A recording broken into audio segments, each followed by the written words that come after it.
As the King approaches 75, we ask, how has he changed over the years? Plus, how did he and Prince William become closer recently?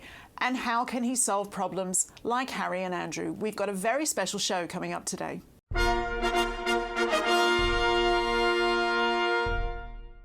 Hello and welcome to a special episode of Palace Confidential, recorded to celebrate King Charles's 75th birthday. We asked the Mail's unrivalled stable of royal experts to share their thoughts on the King, his extraordinary life, his plans for the monarchy and what challenges he still needs to resolve.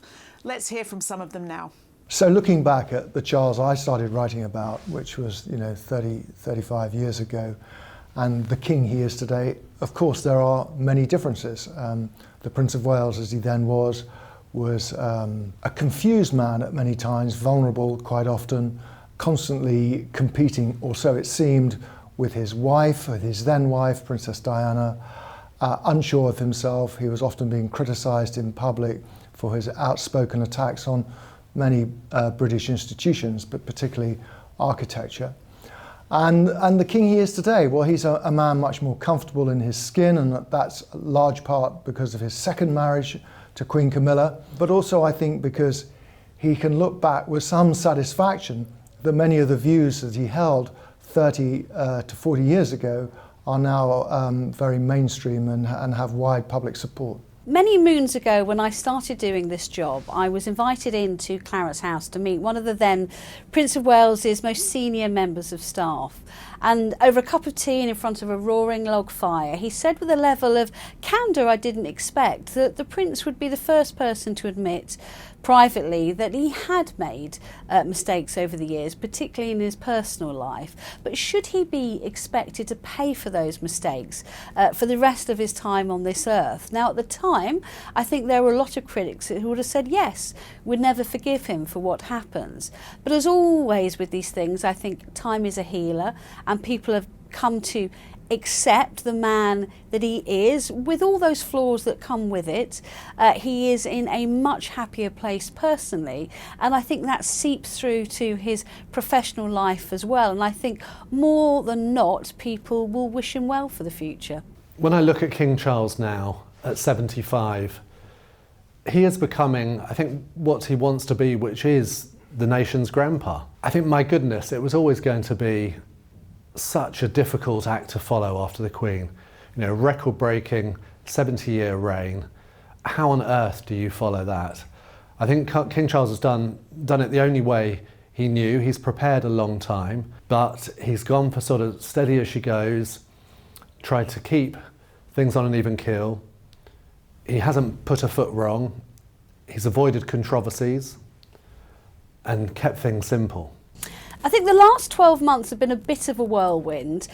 However much practice you have, however long your apprenticeship, nothing can prepare you for becoming head of state. One very senior member of staff likened it to me as learning to pilot the plane while you're flying it.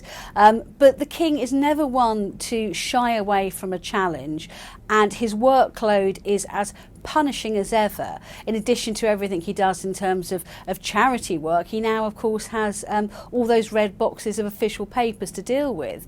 But we've already seen him undertaking 2 state visits in his first year. He's got a third coming up to Kenya in a matter of days. So his workload isn't winding down. In fact, it's only ratcheting up. So the jostling with the family for the limelight continues. It's just with a different generation. Before it was his ex-wife Diana, who constantly stole his thunder, or so it seemed to him.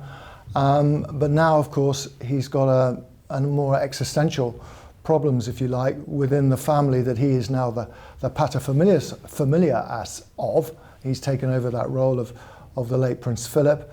And with the Queen gone, he's very much the man in charge. But the whole issue of Harry and Meghan, and to a lesser extent Prince Andrew, has dominated his first year as king. I think that's clearly going to go on. What's interesting is what his response has been. Whereas in the past he might have been prepared to sort of hit back, as indeed he did against Diana, to try and steal some of the limelight back again. With Harry in particular, he has remained stoically silent, indeed almost impervious to many provocative statements and remarks that have come out from California. He clearly is a follower of the least said, soonest mended tradition, and I think that will continue. He has finally ascended to the throne, which was, after all, almost, he's been waiting for this his whole life and been preparing for it. And he has been very prepared, very well prepared. He's very thoughtful, reads a lot, very intellectual. And I think for him to be there with Camilla by his side as his queen is really important. And lots of people were not sure about that. But I think he pushed it, he was very determined, and I think maybe that's because he really feels that she is integral to his time as a monarch, and that the things that she provides him, which is this sort of security, safety, love, support in every way, are necessary. And actually, we've seen in the sort of last year, we've really seen how well she operates, how good she is at everything she does. She really does understand the assignment. She's very much, for somebody who wasn't prepared for this, wasn't groomed for this, she's stepped into the role, I think, very, very, very well. And the whole, her whole rehabilitation is finally now complete.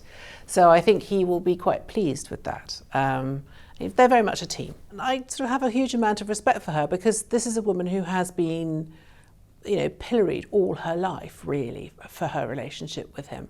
And I think that's why I think, in a funny kind of way, whether you disapprove, approve, whatever you feel, you can't deny that they have that, steadfast loyalty and love for each other, and that, I think, does count for something. I think perhaps that's what people see. They look at them and they think, well, maybe they didn't always get it right. Maybe they shouldn't have carried on having their affair after he married. Maybe they were in the wrong. But look at them; they're still together. And I think that sort of resonates with people. Remember, Camilla is someone that, she'd never really had a job. She's essentially started this biggest job of her life in her 70s, when all her friends are retiring, spending a bit of time with their grandchildren, putting their feet up. There she is, with a full programme of jobs. But I can't really imagine King Charles being able to do this job without her. I think she's become that indispensable to him.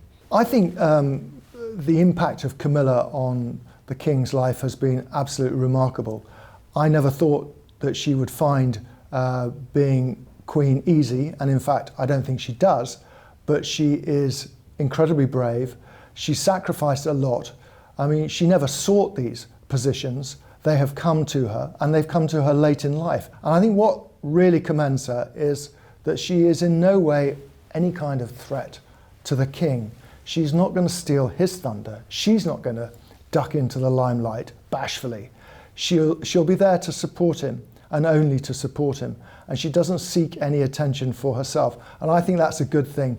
As for Charles, it's clearly made him a happier person. If you actually think about what he's achieved, which is that he's managed to get his mistress on the throne, which, if you look at it in a very sort of bald way like that, that's really quite an achievement. And Princess Diana was so loved and so popular. And I remember, after she died, it felt like he would never be loved again by the British people, that he would never be able to rehabilitate himself, that he was always going to be this villain who had sort of, traduced the people's princess. And to an extent that was carried through with his son Harry. He could see how much he resents what happened. We saw the Netflix documentary, the amount of resentment that remains in that family because of what happened between Charles and Diana. And yet Charles has just ploughed on, and he really is. He's someone who really just sticks to his knitting and gets on with it. And he wants what he wants, and he's got what he wanted, which is to be king, and which is to be king with Camilla by his side. Yeah, I think he's a very interesting figure, because on the one hand we know he's sensitive, we know he's quite introspective, and that's never been a secret. We know that he could be hurt by some of the criticism he received in those days, and yet he stuck to his guns. So he wasn't someone who, after getting a bad review, shall we say, went, "Oh, all right, that's enough of that, I better give up." He just ploughed on. In the early days of the Prince's Trust, he was up against a lot of opposition, not just from the government, by the way, who thought, hang on, what's a royal doing meddling in sort of social affairs, but from within Buckingham Palace. I mean, the Queen's team didn't like the fact that the heir to the throne was sort of meddling in this sort of, all this sort of inner city stuff. What's going on? This is all a bit pinko. Don't think we like this. And he was, warned off. And the more he was warned off, the more he pursued. I mean, the Prince's Trust is in charity history, one of the most extraordinary creations. I mean, it came out of his Royal Navy pension. He came out of the Navy in 1976 with his pension pot. And unlike other Navy officers, didn't obviously have to rely on that for the rest of his life. So he said, well, I'm going to put it to good use. So he started a charity. In the early days, it was constantly running into financial trouble. It was only really saved by the goodwill of a few friends. I remember Harry Seacombe, his friend, the singer and TV presenter, did a concert and gave the funds to the Prince's Trust. It sort of kept it afloat for a few weeks, otherwise it might have gone under. And in the early days it was giving out very small grants. One of the earliest grants was to some young offenders were given a couple of fishing rods so that they might go fishing instead of burgling, that sort of thing. And from there it grew. People gradually sort of started to see the point of it. It's now the biggest charitable network in its field in the country. Its turnover is tens of millions, and it does phenomenally good things. It's been really interesting to watch the sort of modus operandi between King Charles and his son Prince William, because there's always been a bit of tension about who gets the limelight, and this was written about on the record in Prince Harry's book. In his memoir Spare, he talks about how their father didn't like it when attention was taken away by his son's engagements. And sometimes it has been a bit uneasy over the past year. Most notably, we saw it when King Charles's first Troop in the Colour, his first birthday parade, was on the Saturday. And that week, Prince William had chosen to launch his big homelessness project with a big interview that was published on that Sunday. So on the front page of one of the major newspapers, instead of Troop in the Colour, we had William and his plans for his charity. That did seem a little provocative at the time, I think. So there've been those tensions, but since then we haven't really heard anything more. And I think, generally they found a way of working together. I don't think that Prince William is snapping at King Charles's heels at all. He's more than happy to spend that time with his children that he does now without that added pressure of being a monarch. I don't think he envies his father at all, really. Charles has not always had an easy relationship with Prince William. There's a stubbornness to William which Charles must recognise in himself, because it reminds me very much of his own stubbornness towards his father and indeed his mother. William and the King have sort of buried their differences, if you like, over one simple issue, the issue of Harry. Harry has resolved them to become closer, to work more closely together. What we're not having is a sort of these separate courts and separate households that very much existed, say 20 years or so ago, when Charles was seen as almost like an outlier of the monarchy.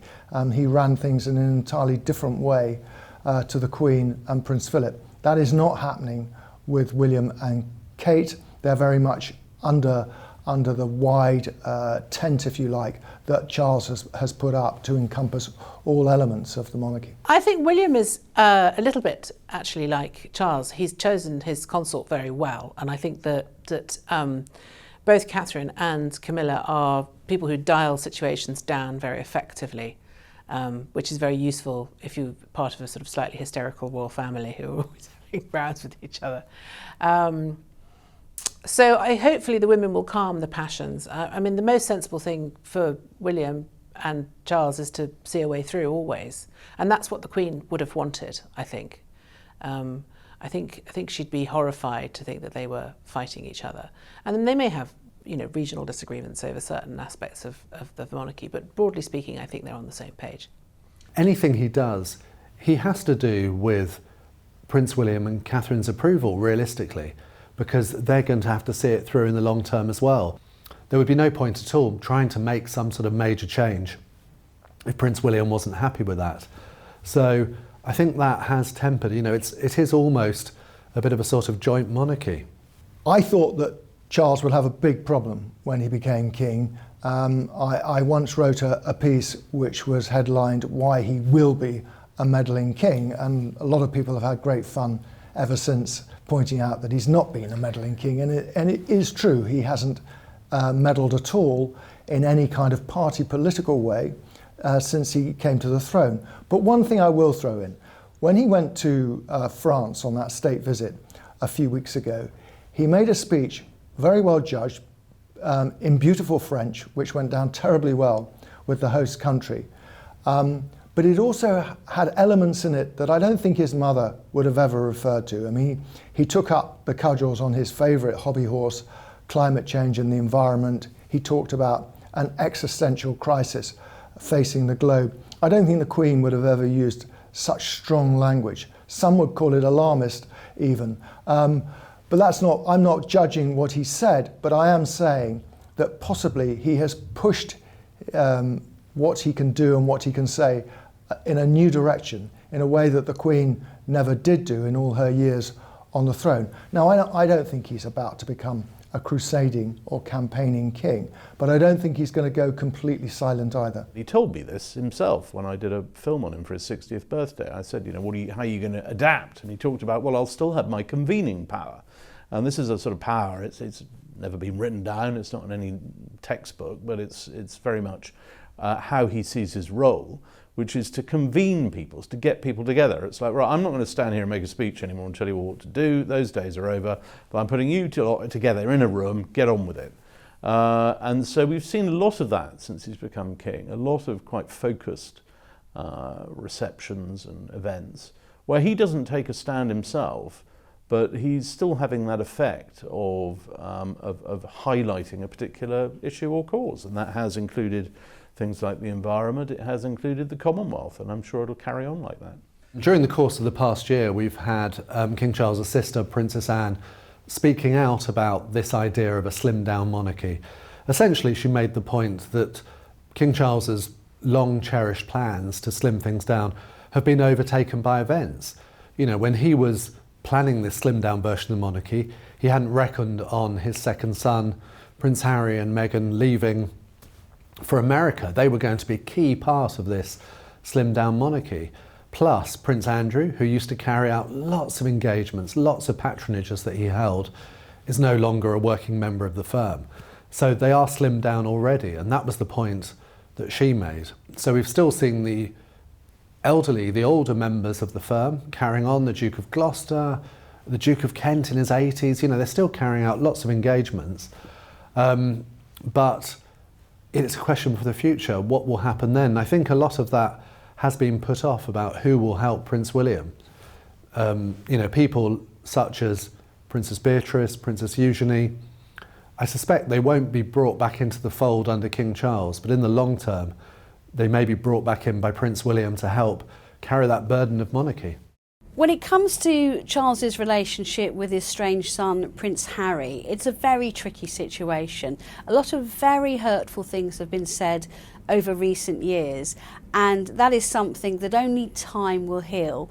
Why I think King Charles has been sensible is he's adopted his wife's mantra of least said, soonest mended, and I know the feeling amongst palace circles is that a period of silence on this subject will actually help both sides if there is any chance of affording a reconciliation in the future. What we've seen pretty early on in King Charles's reign were courtiers making clear that Harry and Meghan had to leave their home at Frogmore Cottage.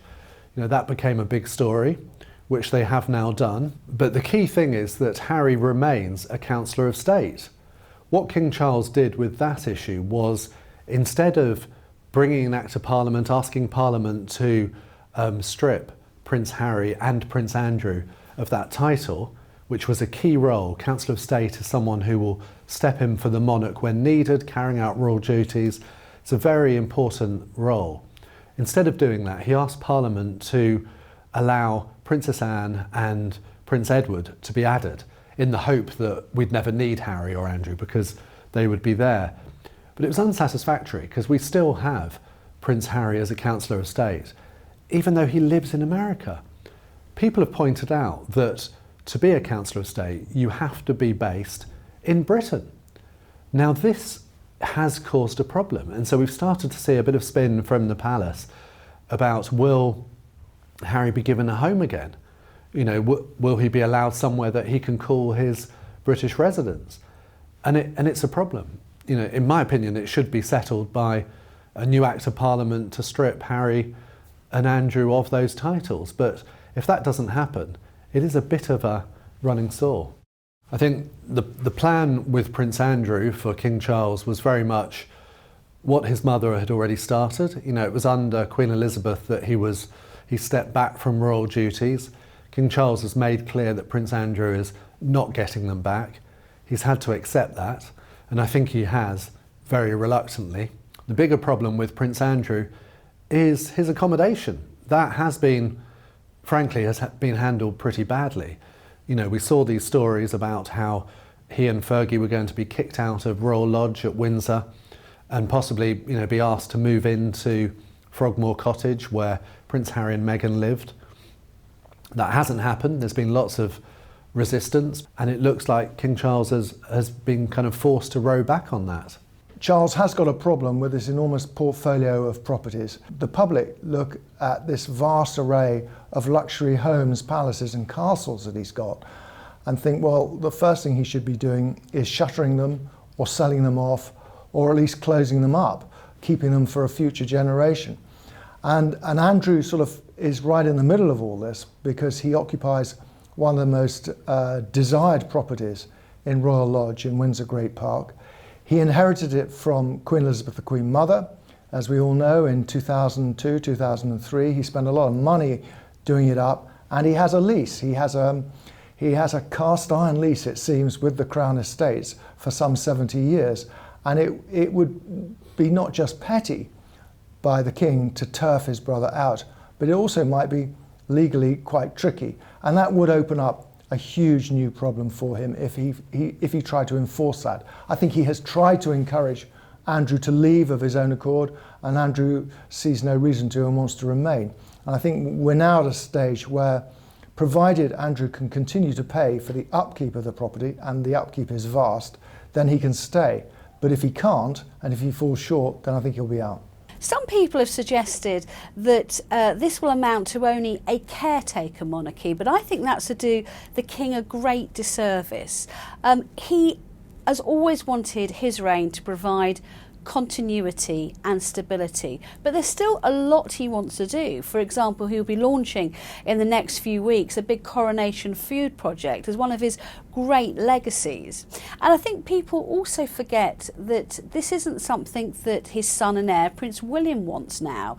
He has got a very young family that he wants to protect for as long as he possibly can. He wants his children to grow up unfettered by royal life for as long as they're able to. So he's very happy for his father to get on with the job that he was born to do. I think it's going to be slow, steady, incremental change. That's exactly the same thing that the Queen did.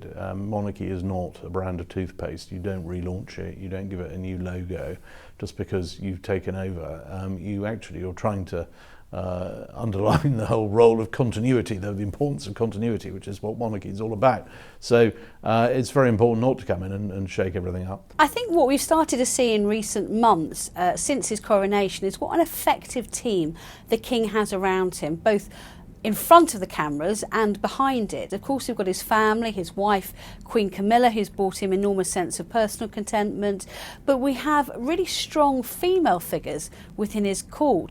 Although we're not going to see another female monarch for another 3 generations, we still have a lot of powerful women around the king, Charlie's Angels as they've been dubbed. We have the Princess of Wales, of course, but also the Duchess of Edinburgh and, of course, Princess Anne, who so memorably after her brother's coronation was photographed standing at his right hand, and I don't think that's any coincidence. And behind the scenes, there's a strong strong team of really experienced people, not just courtiers, but up-and-coming rising stars. The King has, for example, appointed his first Director of Community Engagements to reach marginalised communities throughout the UK. So I think far from seeing a caretaker monarch, the King is actually going to be quite a dynamic one. I think he would like to be remembered as, I mean, he's not dead yet, he's only 75, we should point this out, but I think he would like to be remembered as a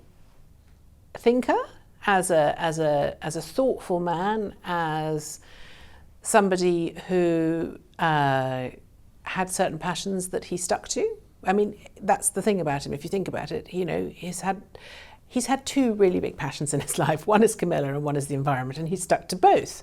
Well, I suppose architecture as well. He hasn't really changed his mind on that, but he's, you know, I think he's a person who's got very strong beliefs and very clear beliefs, and he's consistent. And I think he's not going to be remembered as a sort of whiz-bang monarch because he's too old, too long in the tooth. But I think if he can sort of stake his place in history as a really safe, wise pair of hands at a really difficult time, not just in Britain's, you know, life, but in the world, then I think that will be something of an achievement, actually. He's just made a very interesting speech in the last few days where he's, some have likened it to a sort of State of the Nation address, where he's sort of painted his sort of vision of a country that's, that really ought to be a little less confrontational, combative. People should be a bit more respectful of each other. It's a sort of appeal really for calm and understanding and good manners. And I think if he can help steer the nation in that direction, I think that would he would feel that was a sort of job well done. I think he'd like to see all these extraordinary charities and his creations, whether it's the Prince's Trust, the Prince's Youth Business Trust, Business in the Community, British Asian Trust. I mean, there are about 20 of them. If he could see all of those secure, stable, moving on under their own steam, he can't obviously be driving them in the way he did when he was Prince, but I think if you could see all of those continue. But I think above all, when you are the heir to a dynastic institution, the same way if you're the heir to a family company, you take over, and I think you feel a huge imperative to keep the thing going in pretty much the same state as you found it, and if you can leave it in a better condition, well, all the better. And that, for him, I think that's route number one. So if he can hand over to William in years to come, and I think it'll be many years off because he's as fit as a fiddle, I think, you know, he will feel job done. It's montage time, and to celebrate the King, here is a selection of pictures from every year of his life. Enjoy.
Thanks to our royal experts and to you for watching. We'll be back with a regular show for you next week. See you then. Bye-bye.